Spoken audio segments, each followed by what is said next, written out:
행복한 안식일을 맞이하는 시간 성전에서 뵙게 되어 기쁘고 반갑습니다. 안녕하세요. 네, 성전에 계신 새천사 가족 모든 여러분들, 그리고 방송으로 함께 하시는 가족 모두들 주님의 이름으로 축복합니다. 네, 옆 사람과 함께 인사하시겠습니다. 잘 오셨어요. 하늘까지 함께 갑시다.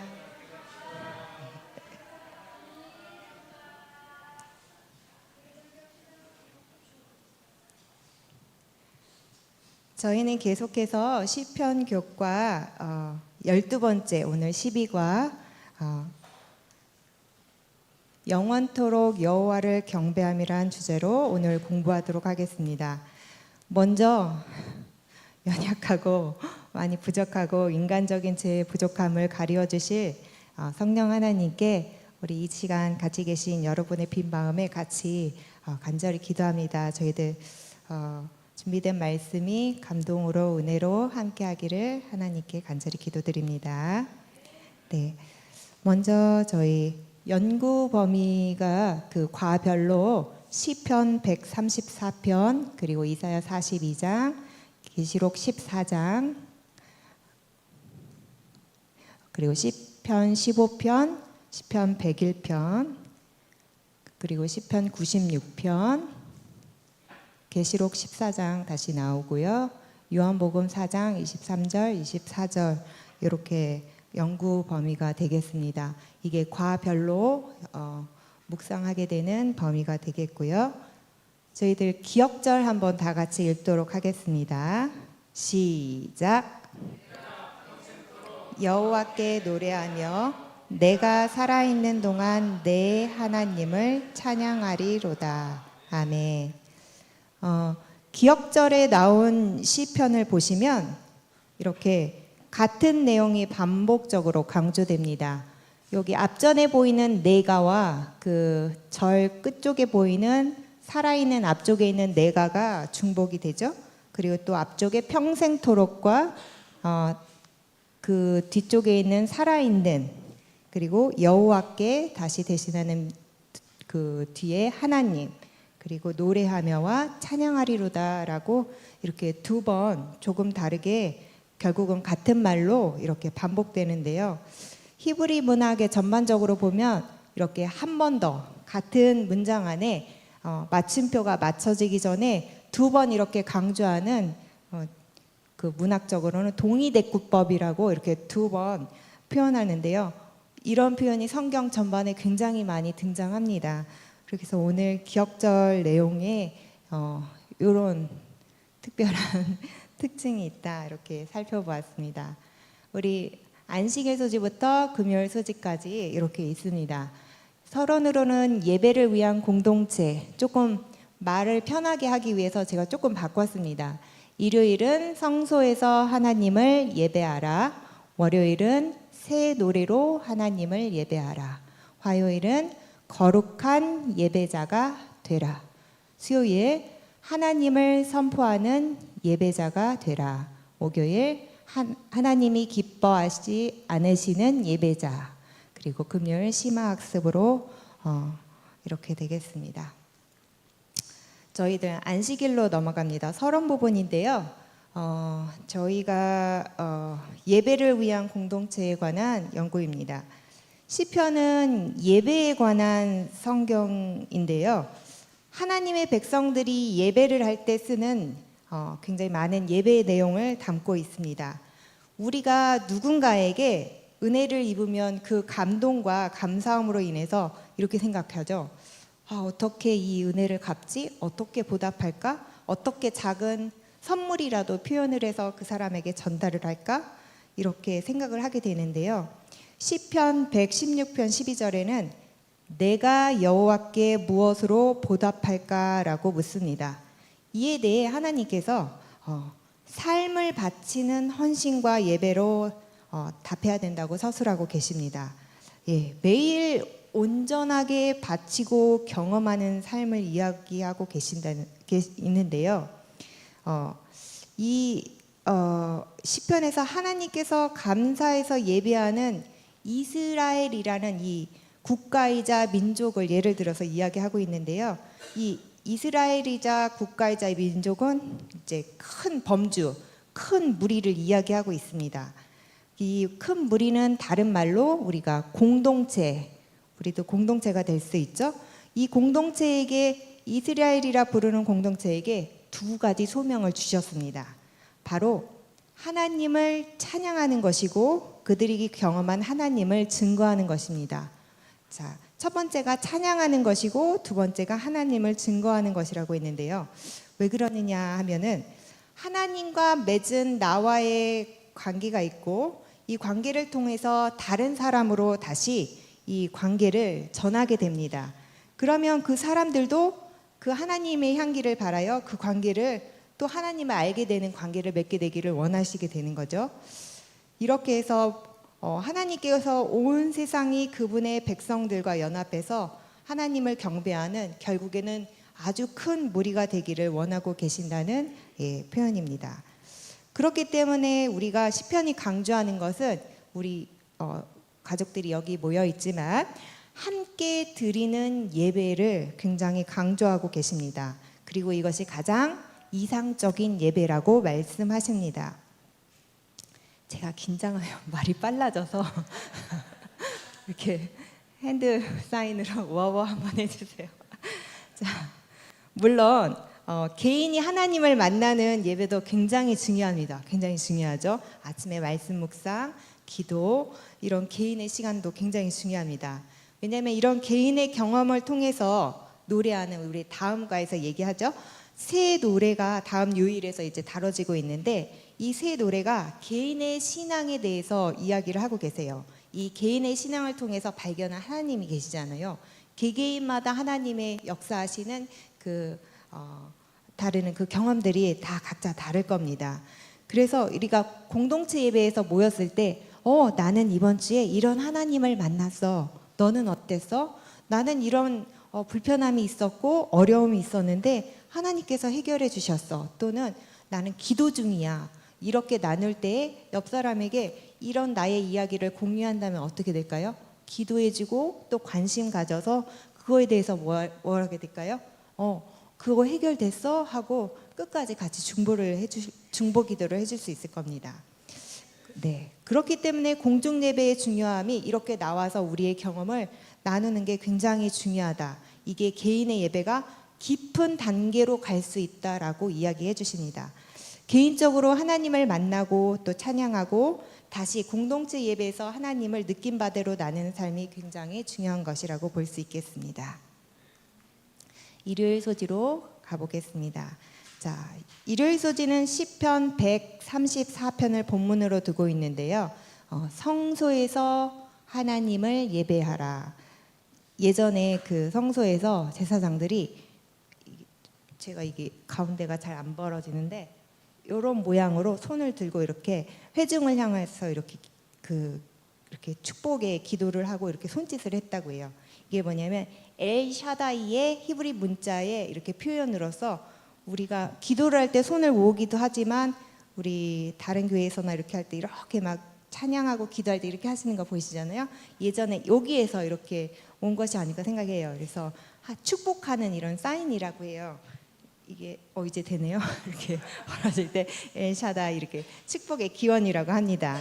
자, 우리가 하나님과 이스라엘 사이의 관계에 있어서 굉장히 중요한 주제를 다룰 때 바로 축복을 언급하지 않을 수 없는데요. 하나님과 우리는 언약을 맺었고 그 언약의 핵심이 축복인 것을 여기 소지에서 말씀해 주십니다. 하나님께서 먼저 선행하셔서 내가 너에게 축복하겠다라고 약속을 하십니다. 우리는 그 언약의 당사자, 그 대상자로서 하나님이 주신 축복의 약속을 믿고 간직한 자예요. 근데 중요한 것은 하나님께서 백성들에게 축복을 주시기 위하여 구별하신 장소, 표현하면 시온, 바로 성소라고 이야기하십니다. 이 백성들은 성소에서 하나님을 송축하고 하나님은 시온에서 백성들을 축복하시는 아름다운 만남을 위하여 성소를 특별히 구별하셨습니다. 백성들은 이 성소를 통하여 은혜 주시고 축복을 약속하신 그 하나님을 송축하고 그분이 주신 복을 받게 되는 것이죠. 그렇다면 왜 성소일까요? 성소 주제가 좀 굉장히 어렵고 우리가 많이 배워왔지만 강조해도 참 중요한 주제 같습니다. 세상에 많은 종교들이 우상을 만들고 그 우상을 섬기죠. 그 우상을 만드는 재료가 뭐죠? 뭐 돌도 되고 금도 되고 뭐 금속도 되고 나무도 되고 우리가 바라는 뭐 돈도 되고 뭐 사람이 될 수도 있는데 어쨌든 그 형상을 만들어 놓고 자기의 신인 듯 경배를 하는 걸 볼 수 있는데요. 여기에 큰 문제가 있죠. 우리가 돌이나 나무나 금속이나 이런 것들이 하나님의 품성을 나타낼 수 있느냐? 아니요, 절대 그렇지 않죠. 십계명에서 너희는 세상의 그 무엇으로도 하나님의 형상을 만들지 말라고 말씀하셨습니다. 금송아지 안 되죠. 그러면 우리는 어떻게 하나님을 섬길 수 있을까요? 우상이 아닌 어떤 걸로 섬길 수 있을까요? 자, 우리가 우상이 아닌 성소에서 예배하는 이유를 찾을 수 있는데요. 하나님이 계신 장소, 대단히 중요하죠. 성소는 우상으로 나타낼 수 없는 하나님의 영광과 임재를 나타낼 수 있기에 백성들은 그 성소로 특별히 모였습니다. 그리고 하나님을 만났고 백성은 그로 인해서 예배할 수 있었습니다. 신약에서 표현한 신령한 집, 우리 많이 들어봤죠? 바로 보배로운 산 돌이신 예수님을 보완될 수 있겠는데요. 우리는 성소에서 예배하는 이렇게 하나님의 백성이 되는 성소를 사랑하는 백성이 되기를 간절히 바라겠습니다. 월요일 소지 새 노래로 하나님을 예배하라. 우리는 왜 새 노래를 부를까요? 창조자이시고 심판자이신 하나님께서 우리에게 향한 신실한 돌보심을 경험하게 되는데요. 우리가 느끼는 은혜의 감동이 매일매일 다르겠죠. 어제의 감사가 다르고 내일의 감사가 다르듯 어제의 찬양이 다르고 또 내일의 찬양이 매일 다를 것입니다. 우리가 개인적으로 우리의 원수로부터 우리를 죽음으로부터 구원하심에 대한 감사가 얼마나 특별하고 큰 축복인지 세어보면 그 감동의 크기는 이루 말할 수 없을 것입니다. 이렇게 주님의 자비와 능력에 대한 기쁨을 노래할 수밖에 없는데요. 이스라엘에게는 이렇게 특별한 특권이 있었어요. 모든 피조물들 중에서 그분 창조주이신 하나님을 가장 가까이 하는 지위를 가졌는데요. 그런 그들에게 의무가 있었대요. 바로 새 노래를 부르는 거래요. 그러면 이 새 노래는 뭘까요? 이제 새로운 작곡을 해서 부르는 노래가 될 수도 있겠지만 여기에서는 예배를 통해 경험한 그분을 찬양하고 증거하는 노래라고 표현하십니다. 영적인 이스라엘인 우리에게도 같은 의미인데요. 이러한 특권으로 하나님께 올려지는 예배가 반드시 새 노래에 있어야 된다고 하십니다. 우리 전에 안성월 장로님께서 설교하셨던 그 역동적인 그 키워드가 생각나는데요. 이렇게 매일매일 역동적인 하나님과의 살아있는 관계를 반영할 때 이게 우리의 새 노래가 된다고 합니다. 그러면 시편에서 이 노래를 매일매일 부르며 예배해야 한다고 했는데 한번 나의 은혜와 나에게 임하신 은혜와 감동이 매일매일 어떻게 다른지 기도해 보시고 기록해 보시고 또 소그룹 반원들을 모이셨을 때 한번 나눠 보시면 그게 바로 새 노래가 되는 것이라 생각이 됩니다. 네, 다음은 화요일 소지입니다. 너무 빠른가요? 네, 거룩한 예배자가 되라고 말씀하십니다. 성소는 거룩한 장소이기 때문에 예배하는 자들에게 거룩해야 된다고 명하십니다. 이 거룩함은 성소에서 예배하는 자들에게 가장 필수적인 요건이 되겠는데요. 베드로의 말이 생각나죠? 너희는 택하신 족속이요 왕 같은 제사장이라. 네, 너희는 성소에 있는 사람들이야. 이런 말이 되겠습니다. 성소에서 예배하는 우리의 삶이 성별되어야 함을 특별히 강조하고 계십니다. 시편은 이렇게 이야기하십니다. 예배와 윤리가 일치해야 된다. 나의 삶과 예배가 한결같아야 된다. 이 말씀이시죠. 성전에서 예배할 때의 나의 가치관과 그리고 일상에서 생활하는 나의 가치관이 같아야 한다는 뜻이에요. 여기에서의 나가 다르고 밖에서의 내가 다르다면 이것은 하나님께서 바라시는 그런 예배자의 모습이 아닙니다. 시편은 이것을 거룩함이라고 말하고 계시는데요. 하나님의 백성을 거룩하게 만들어 주시는 것이 있는데 바로 율법입니다. 이 율법이 하나님의 백성을 거룩한 나라로 살아갈 수 있도록 도와주는 선물이라고 합니다. 우리가 하나님으로부터 반사된 거룩한 예물로 다른 사람들한테 이렇게 나는 하나님을 믿는 사람이야 라고 이렇게 증거를 하게 되는데요. 그러면 거룩한 예배자의 특징이 무엇일까 본다면 이 거룩은 완전한 마음 또는 온전함 또는 청결한 마음을 담고 있습니다. 그렇다면 어떻게 우리가 완전한 마음을 소유할 수 있을까요? 저희는 능력 밖의 일입니다. 네, 우리가 일단 하나님을 만나야죠. 하나님께서 오셔야죠. 그리고 하나님께 우리의 모든 죄에 대한 용서를 받음으로 우리가 정결케 되고 그로 인하여 우리가 하나님께 영광을 돌리는 예배자가 되라 하십니다. 제가 과거에 그 인문학적 책들을 굉장히 다독했던 때가 있어요. 그리고 거기에서 좀 성이 안 차니까 심리학 책을 좀 떠돌다가 여기에는 정답이 없는 것 같아요. 왜냐하면 인간의 속성과 다름을 그냥 인정하고 이해하고 존중하는 게 인간에 대한 최고의 바램인 것 같아요. 그리고 부족하고 그런 거는 좀 더 그릇이 넓은 사람이 보완해 주라는 이런 지침 정도가 끝이었어요. 소설도 그렇고요. 그런데 그 전으로 다시 돌아가서 성경에서 못 찾았던 인간에 대한 이해를 떠돌다가 거쳐서 다시 성경으로 돌아오니까 어떤 이 결론이 나냐면 우리의 한참 모자른 부족과 이 연약함은 신께서밖에 하나님께서밖에 채워주셔야 되는 영역인 거예요. 그런데 이 사람으로 이해를 가장 바르게 한다는 거는 그냥 우리가 이해해, 다름을 인정해라고 하는 거지 내가 그 관계에서 하나님을 모셔오지 않는다면 이거는 완전 불완전한 관계인 거예요. 그래서 우리의 궁극적인 목적은 나로 인하여 모든 알게 되는 관계들이 하나님을 알게 되게 되고 우리가 그 증거자로서 예배하는 모든 우리가 되기를 간절히 바라겠습니다. 수요일 소지로 넘어가겠습니다. 조금 달라요. 좀 쉽게 제목을 바꾸어 보았습니다. 하나님을 선포하는 예배자가 되라. 시편 96편에 하나님을 찬양하고 그의 선하심과 위대하심을 선포하고 또 예물을 드린다라고 나옵니다.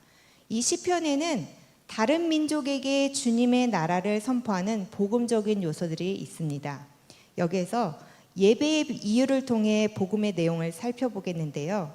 먼저 창조자이신 여호와께서 하늘을 지으셨고 그분께서 모든 피조물들을 다스린다고 하십니다.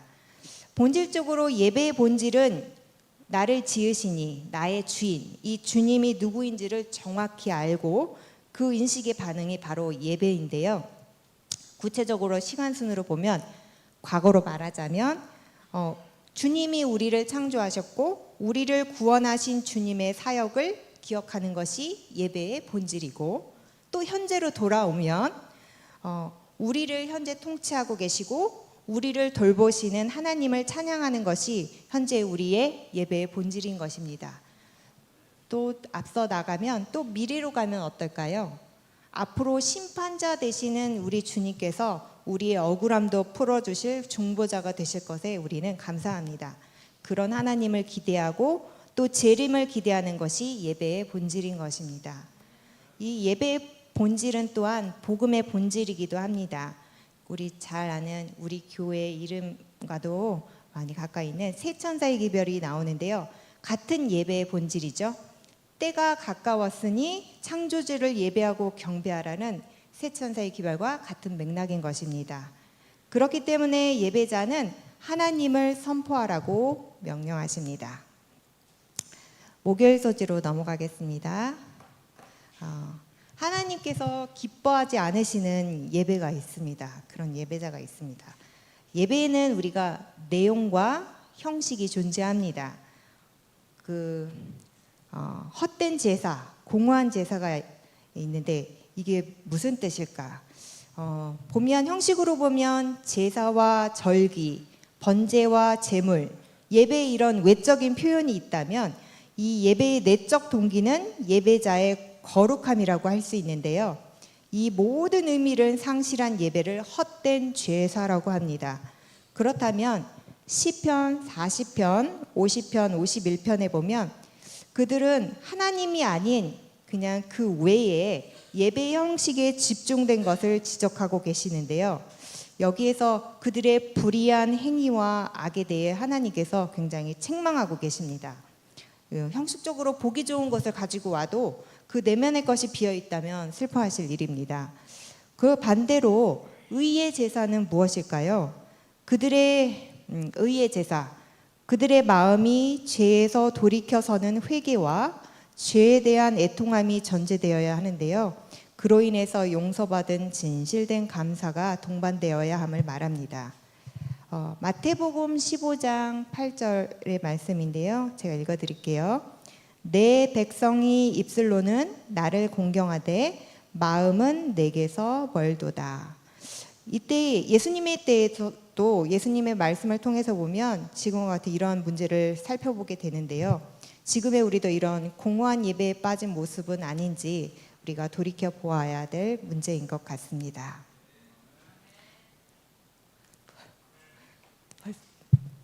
너무 빨리 끝나나요? 자, 금요일입니다. 영감의 말씀입니다. 너무 길어서 초록색 글씨 이 백성의 입술로는 여기부터 같이 읽도록 하겠습니다. 시작. 나를 존경하되 마음은 내게서 멀도다. 사람의 계명으로 교훈을 삼아 가르치니 나를 헛되이 경배하신다.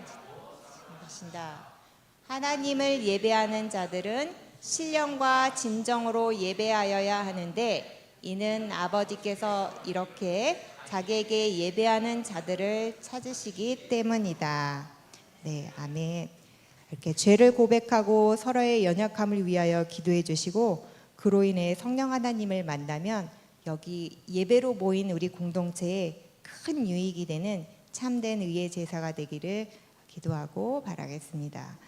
이렇게 신령과 진정으로 예배함으로 아버지께서 찾으시는 참된 예배자로 늘 참여하기를 새 노래를 부르시기를 또한 간절히 기도하겠습니다.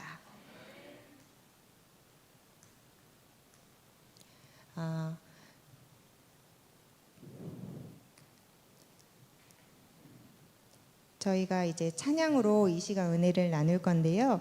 그에 앞서 하나님의 중심의 예배의 삶으로 매일 새 노래를 부를 우리가 되기를 소망하면서 이따 말씀 나눔하실 때에 나만이 부를 수 있는 경험의 노래, 새 노래를 나눠주시고요. 그리고 형식이 아닌 완전한 마음으로 주님께 나아감을 고백해 주시고 또 하나님을 예배하는 거룩한 이 공동체, 이 성소에서 사랑하는 이들을 초청해 보실 계획도 한번 세워보시면 좋겠습니다. 우리 이 시간 우리가 새 노래에 대한 가사가 담긴 은혜의 찬양으로 함께 하시겠습니다.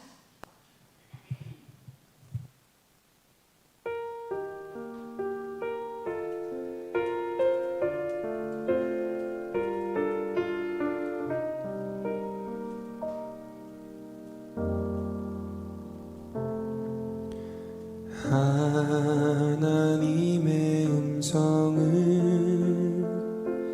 듣고자 기도하며 귀를 기울이고 나의 기도를 들어주신다네.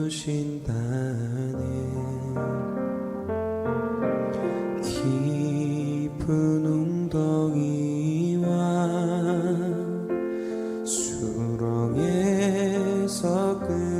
주시고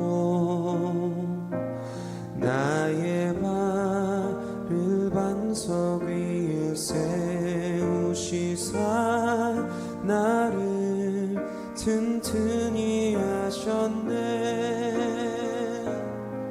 새 노래로 부르자 날라라 하나님께 올릴 찬송을.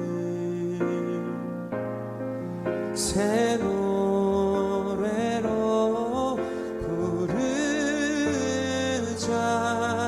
하나님 사랑을.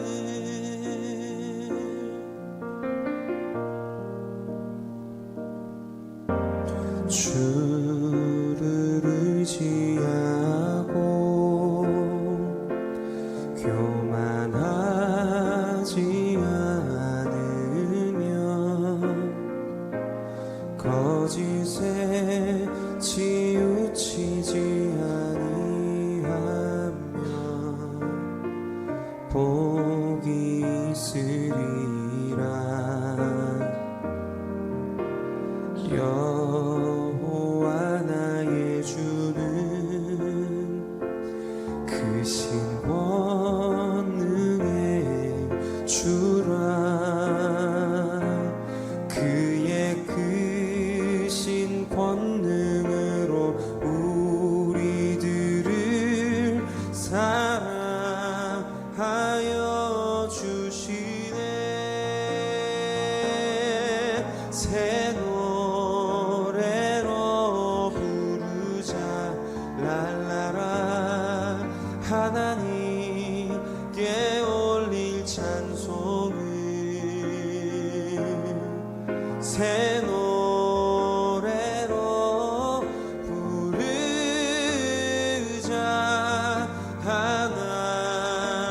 하나님 사랑을. 새 노래로 부르자 랄라라 하나님께 올릴 찬송을. 새 노래로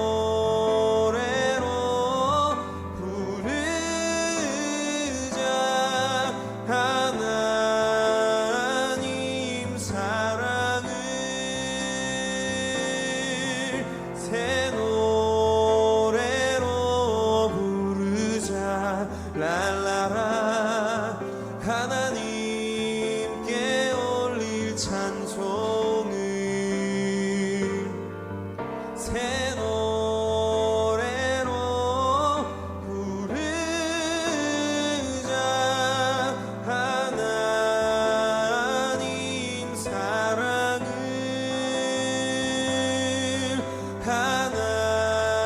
하나님 사랑을.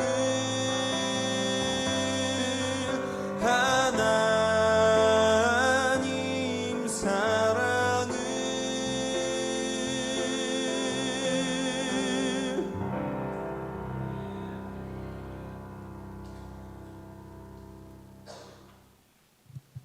네, 두세 분씩 모이셔서 오늘의 경험의 노래, 소의 노래를 서로 나눠주시길 부탁드리겠습니다.